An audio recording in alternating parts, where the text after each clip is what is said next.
Hello class, this is Biochemistry Module 7, Proteins, where peptide structures and denaturation is included. So, I will just send you a link where you can see the video attached in our GCR about chemical bonds of hair. So, proteins, again, are polymer of amino acid linked by peptide bonds. So, this is peptide bond, no? Kung duwagan ka amino acid, ang together, we have dipeptide. And it is a condensation reaction. Number 3, kung tatlo sila, tripeptide. 4, kung tetrapeptide. 5, kung pentapeptide. Kung few gani ang amino acids class, we have oligopeptide, ang name, oligo. Kung many, polypeptide. Lower than 10,000 molecular weight. So, naming a peptide changed the ending of the first succeeding amino acids to YL, but retain the name of the last amino acid. Example, we have glycine. Kung mag-name kita sang peptide, it is glycyl. Glutamic acid, glutamyl. We don't put the acid. Nabutangan talang YL. Tryptophan, tryptophil. Alanine, alalil. Lysine, lysyl. So on and so forth. So, we have the characteristics of peptide bond. Peptide bonds are partial double bonds. So, the CN bond is trans in nature and there is no freedom of rotation because of partial double bond character. When we say trans and cis, no?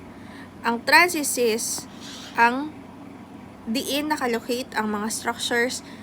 Kung trans gani class, it has less steric repulsion kay ang CN ari dire, it gives space to one another.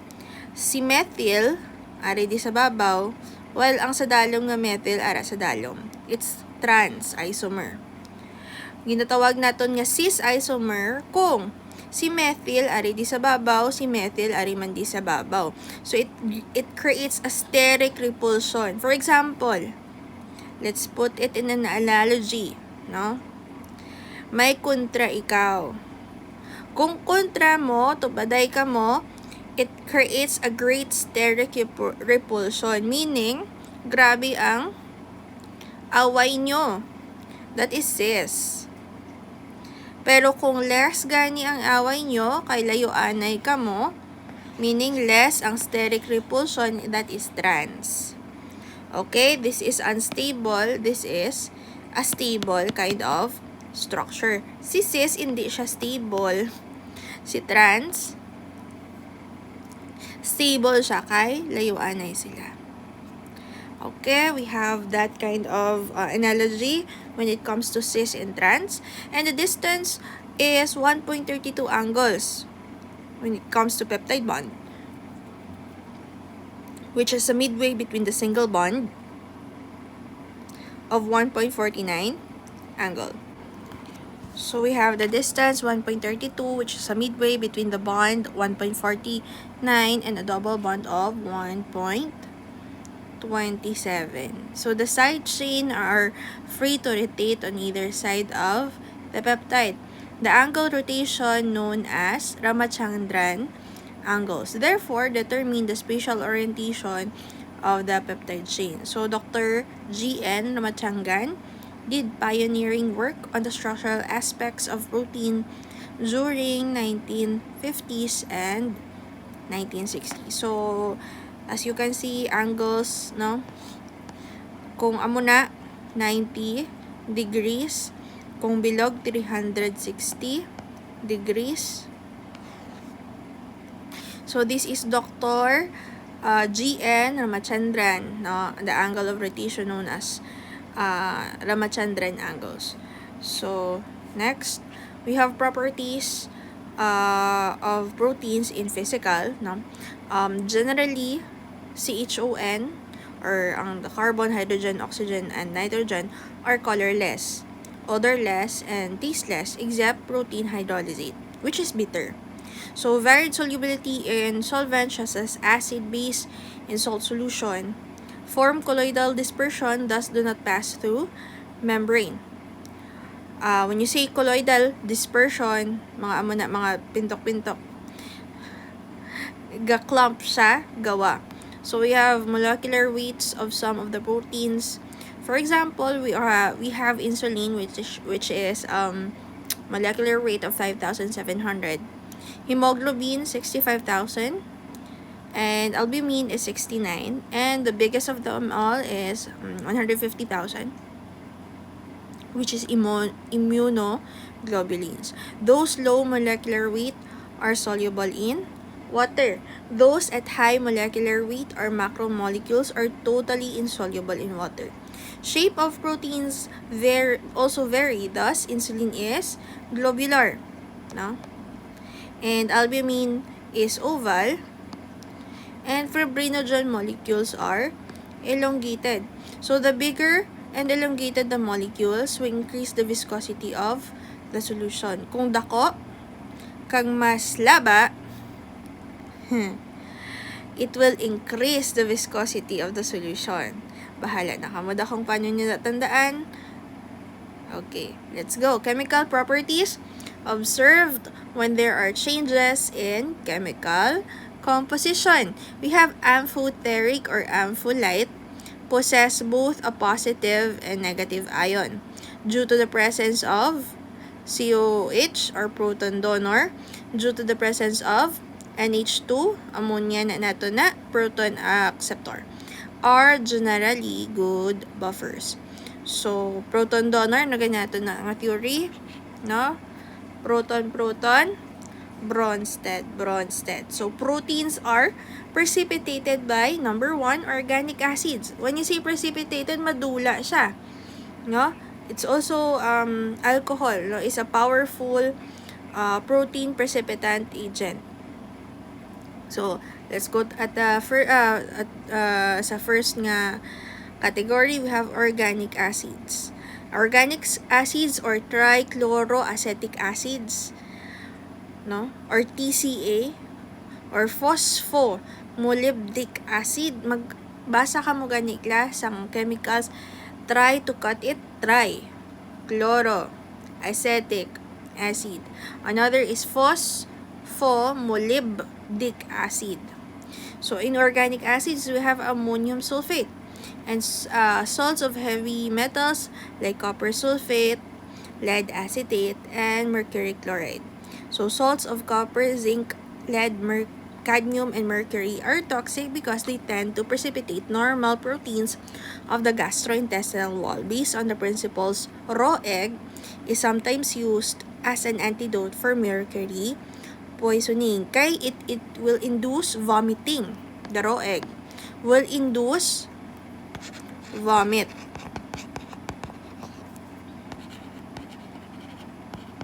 But we have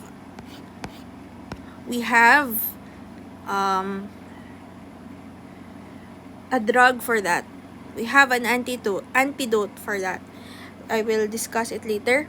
So, we have alkaloidal reagent of plant origin. We have tannic acid, picric acid, and sulfosalicylic acid, tungstic acid, and phosphotungstic acid.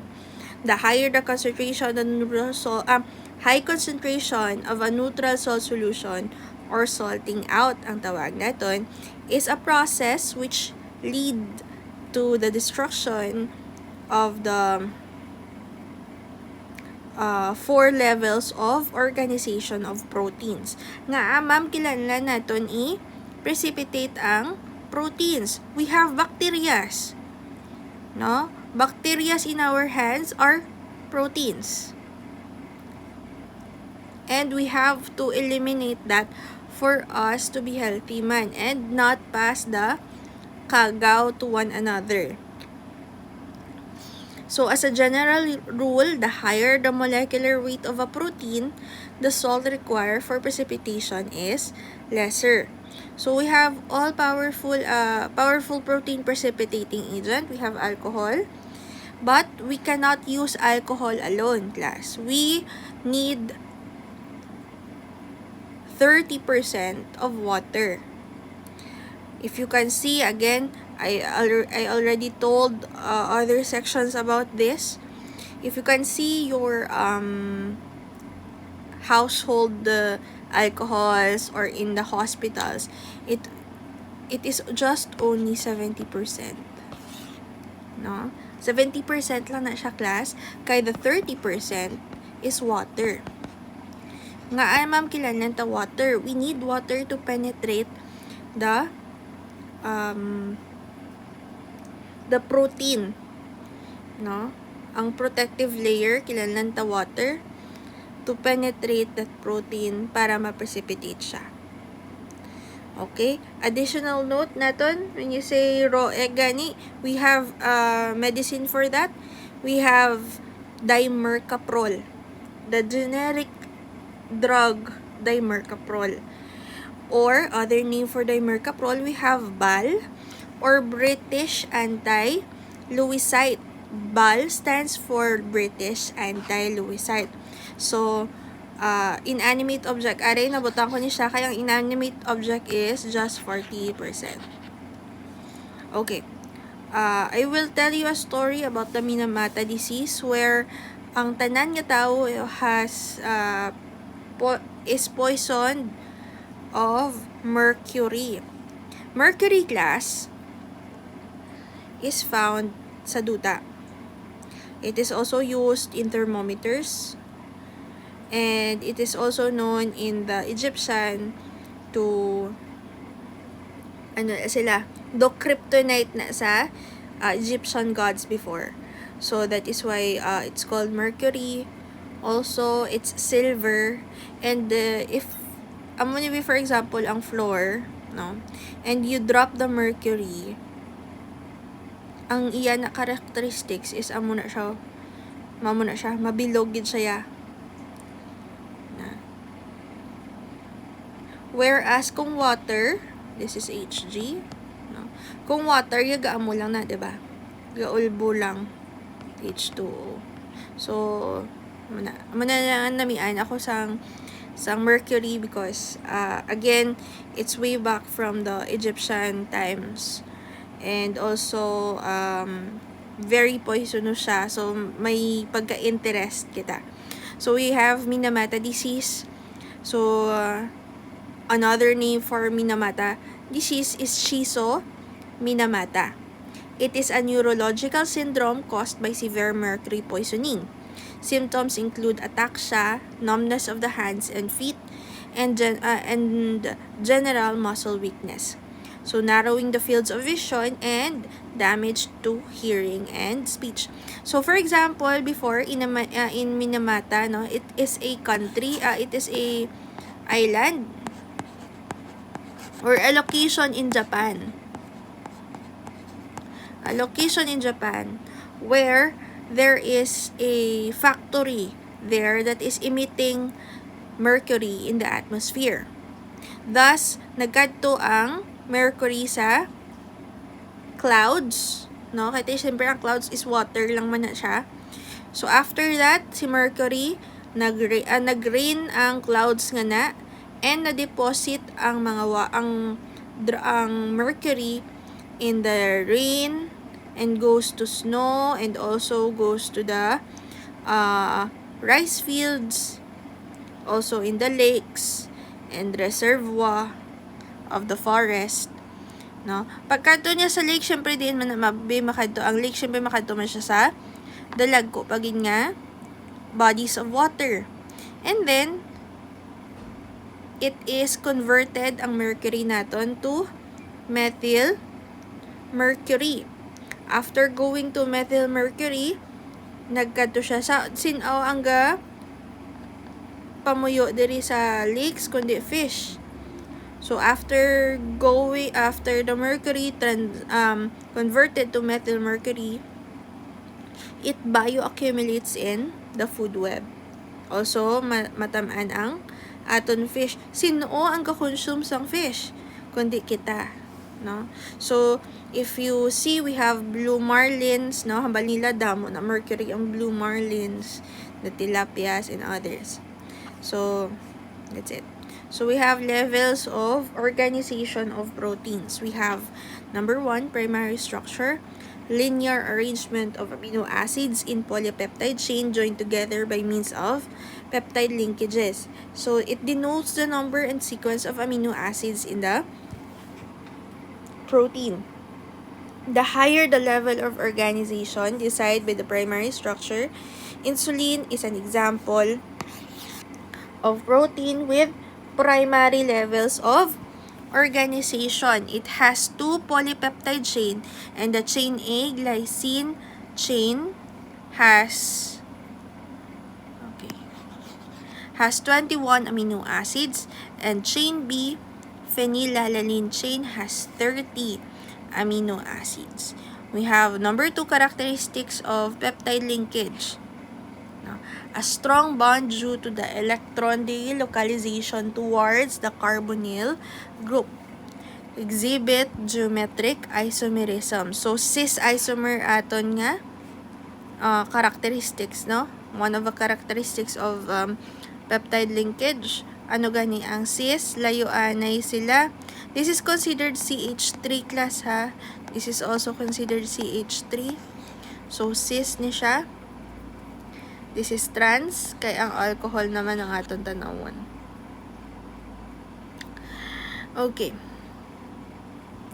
So, due to the restricted rotation of double bond group attached to the carbon and the nitrogen may be projected to the same side. We have number 1, secondary structure. Number 1, we have secondary structure involves folding of polypeptide chain due to its bonding of peptide bonds. Refer to particularly stable arrangements of amino acid residues giving rise to reoccurring structural patterns. The steric relationship of amino acid close to each other.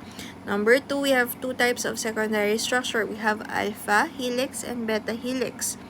So, Pauling, A Nobel Prize, 1954, and Corey described the alpha helix and the beta pleated sheet structure of polypeptide chain in 1951. So, Nobel Prize, no, ginahatag niya siya sa mga researchers, sa mga businessmen, or sa mga mga actors and actresses. So, we have alpha helix formed due to the intramolecular hydrogen bonding. The helix is held by hydrogen bond between the oxygen atom in the carbonyl group of one amino acid and the hydrogen atom of the amino acid that is just 4 amino acid units further along the chain. So, proline and glycine disrupt the regularity of the alpha helical backbone conformation. It is the most common and stable conformation for a polypeptide chain. It is a spiral structure. It is generally right-handed. Left-handed alpha helix is rare. Again, left. Left ang rare because amino acids found in proteins are of L variety which exclude left-handedness. Proline and hydroxyproline will not allow the formation of alpha helix. So, intermolecular, kung intramolecular, within the molecules or peptides. So, we have beta-pleated sheet. Due to the intermolecular hydrogen bonding. The pleated are formed by similar hydrogen bond between the continuous sequences of carbonyl and amino group that are further separated on the backbone of the polypeptide chain. We have intermolecular or between different peptides. Kung hydrogen bond nga ni class, a weak bond due to the weak attraction between an alpha and hydrogen and lone pair of atom represented by dotted lines. So, please, no, each bond is a weak bond due to the weak attraction between an alpha and hydrogen. There are two forms of H bond. We have intra and intermolecular hydrogen bond. We have intra within the molecule, and inter, different compounds are involved, either similar or non-identical. We have tertiary structure. Tertiary structure are further unfolding of polypeptide chain due to the formation of bond like hydrogen, peptide bond, covalent bond, disulfide bond, ionic bond, and hydrophobic interaction. Ano ganyan magambal? Hydrophobic, it is water heating. Denotes the overall arrangement and interrelationship of the various regions or domains of a single polypeptide chain. Denotes three-dimensional structure of the whole protein. Define the steric relationship of amino acid which are far apart from each other in the linear sequence but are close in the three-dimensional aspect. The process by which the polypeptide chain assumes a large-scale three-dimensional shape is called protein folding. So, domain is the term used to denote compact globular functional unit of protein. The arrangement of tertiary structure element in the protein form a fold. A typical example is calmodulin, a calcium-binding regulatory protein which regulates intracellular calcium level. We have quaternary structure, the most complex aspect of the strand. Ay, baw. Naamo ni.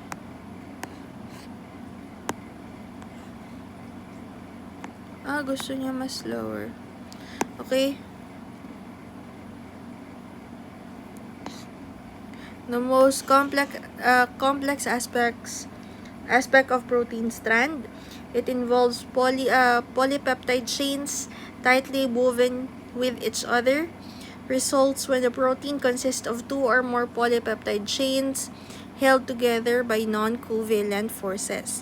It is stabilized by relatively weak interaction. Hemoglobin is an example of protein with quaternary structure. So, again, si insulin gani diin siya sa primary. Ang hemoglobin sa quaternary. Denaturation of proteins, no? The denaturation of proteins or destruction of the secondary, tertiary, and quaternary structure of the protein, leading to the changes in its physical, chemical, and biological characteristics. It involves transformation of well-defined folded structure of a protein formed under physiological conditions to a unfolded state under non-physiological conditions. Okay? For example, this is your protein. It is a bacteria, class, sulod niya. No? Kailangan ta siya precipitate ang wall before we go here. Okay? I hope you get me. This is a bacteria. It has a wall para maproteksyonan siya. We need to precipitate this. We need to precipitate this one for us to eliminate this one. Ang sa sulod gid.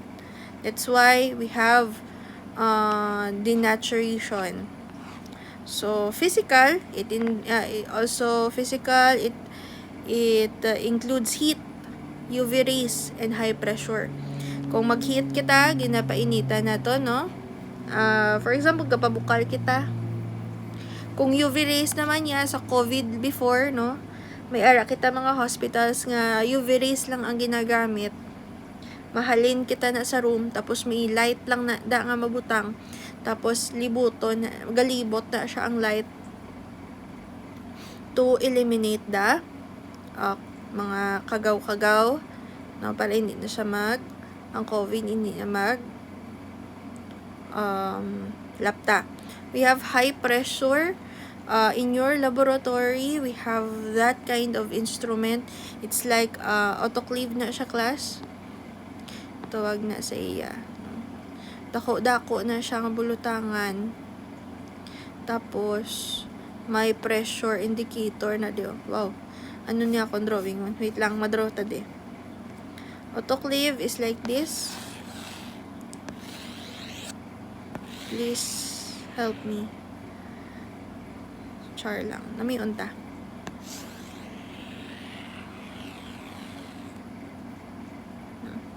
Naman Japon. Sige na lang. So, autoclave, may ari na siya nga. Ano niya siya? Metal. Dako na siya dahil nga cover. Tapos, may indicator na din. Do pressure gauge bala?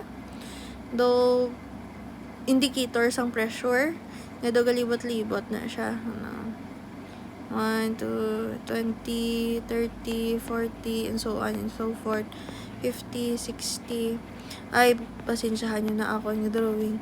Basta man na siya, ang ari, indicator ng pula, na indicate na siya sa pressure. Tapos, anong ginabutang da namon? Ginabutang da namon ang, for example, may ara kami petri dish, no? Petri dish is like that. Glass na siya, class. Hinabutangan na siya sang agar. Anong petri dish?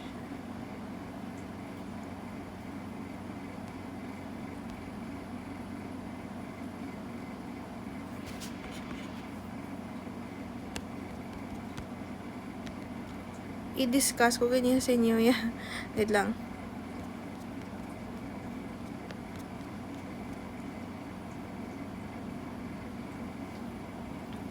Ay, shopping. Okay.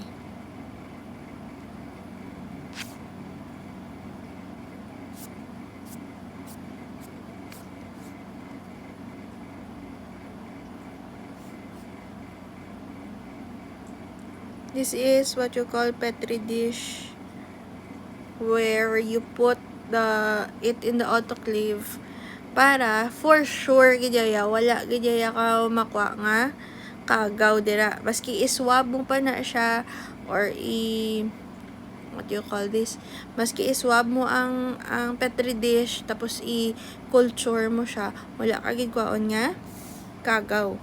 So di ba ginabaligyan niya siya sa mga store, syempre damo na da kagaw-kagaw, damo na da kung ano-ano, syempre nakaptan mo na mo.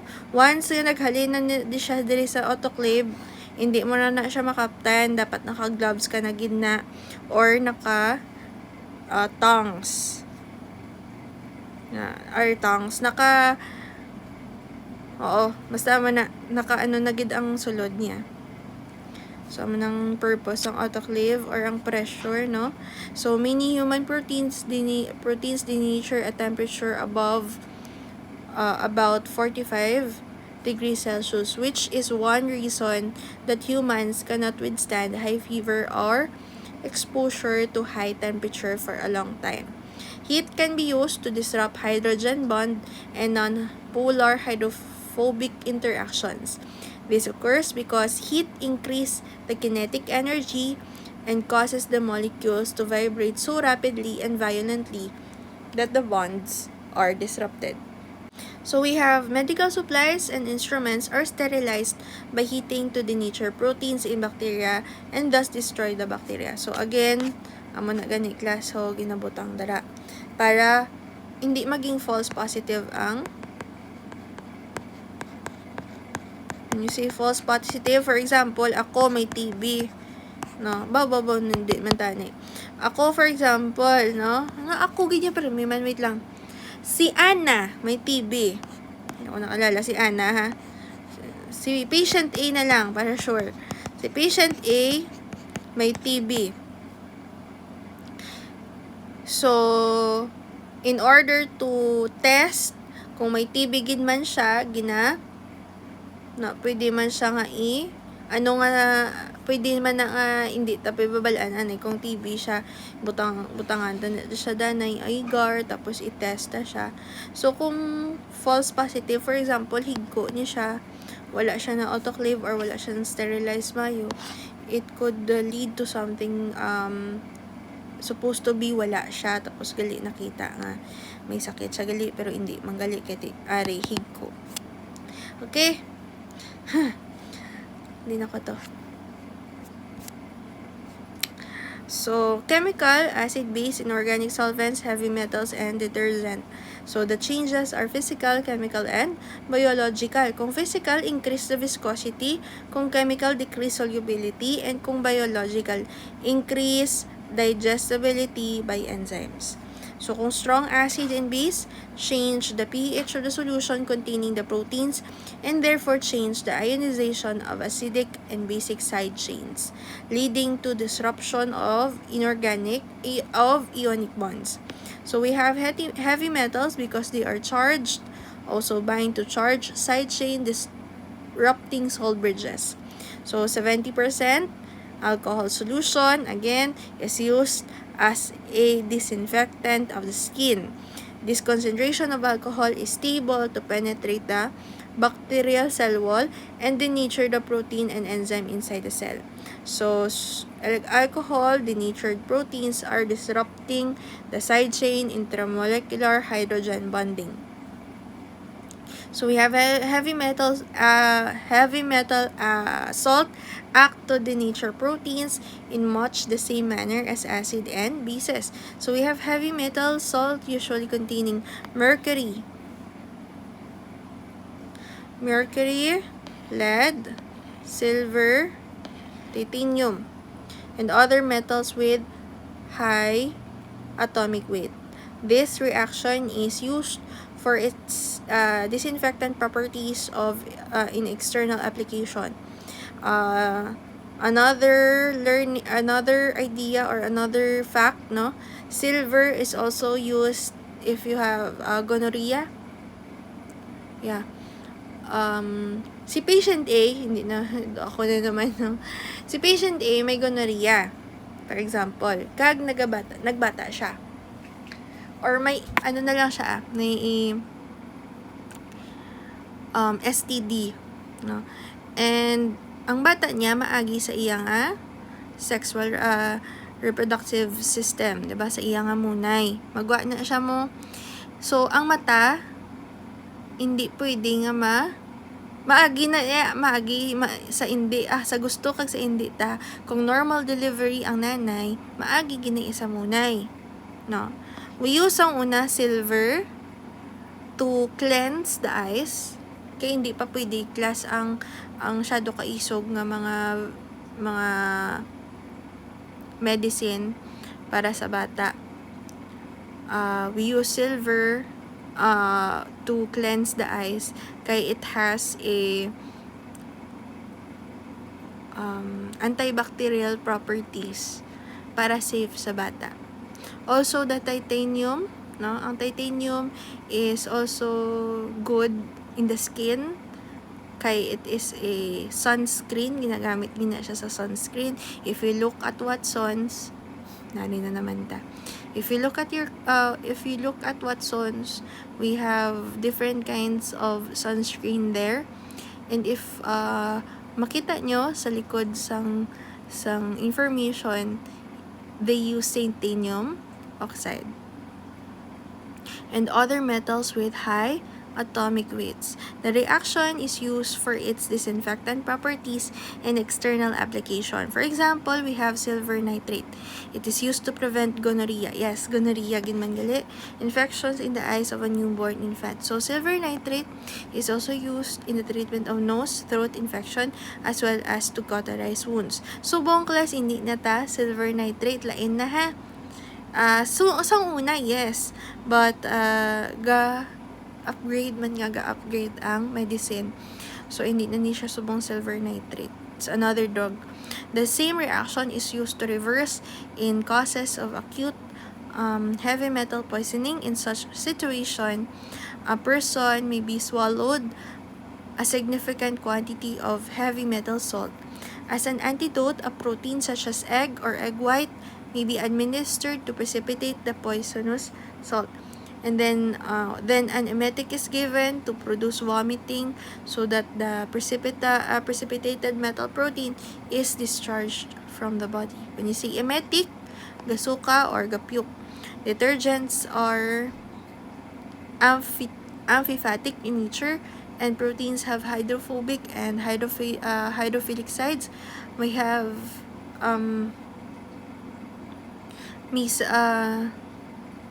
ang high detergents have hydrophobic head, and then we have hydrophobic tail. Later on, I will discuss that in module 8. The detergent is attracted to these and forces of protein apart and denatures the protein. An alkylating agent cannot denature proteins such as adioacetic acid. Hydrolysis is by acid and base and protein splitting enzyme, proteinase and protease, opposite of peptide formation. For example, we have protein, proteoses, peptones, polypeptides, dipeptides, and going to amino acids. Advantages of protein denaturation. Number 1, the study of denaturation of protein helps in the field of proteomics. So number 2, to determine the concentration of proteins in any given food samples. So denatured proteins are easily digested in the stomach as compared to undernatured protein. Okay, wala na ni. Never mind that one. So I will give you a quiz about 20 items, module 7 and 8. Later, I will discuss later, I prepare ko lang. Okay? Thank